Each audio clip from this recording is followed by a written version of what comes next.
जय माता की। दिनांक 22 सितंबर दिन सोमवार से शारदीय नवरात्र का प्रारंभ हो रहा है।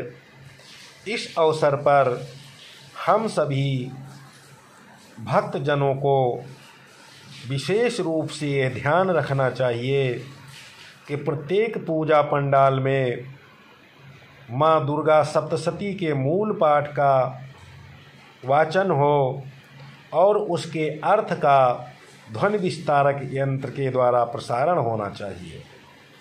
इसके अतिरिक्त हमारे वेद मंत्रों का, उपनिषद के मंत्रों का, रामायण, रामचरितमानस इत्यादि के ग्रंथों का मूल पाठ अर्थ सहित होना चाहिए और ध्वनि विस्तारक यंत्र के द्वारा इन ग्रंथों के मौलिक पाठ के साथ अर्थ का प्रसार होना चाहिए।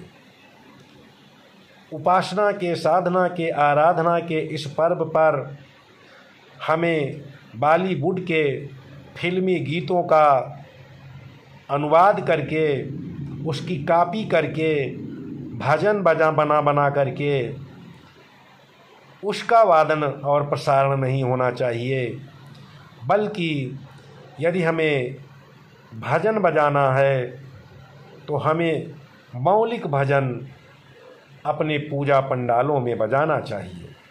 जैसे कि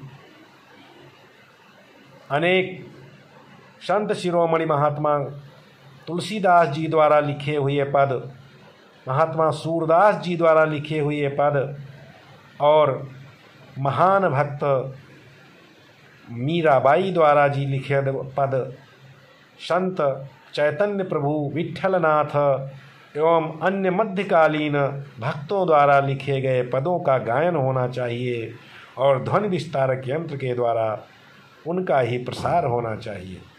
हमें बॉलीवुड के गीतों का कॉपी करके, हमें बॉलीवुड के गीतों का गुलाम ना होकर के हमें अपने मौलिक भारतीय दर्शन, सनातन सभ्यता, सनातन संस्कृति के प्रति निष्ठा और श्रद्धावान होना चाहिए।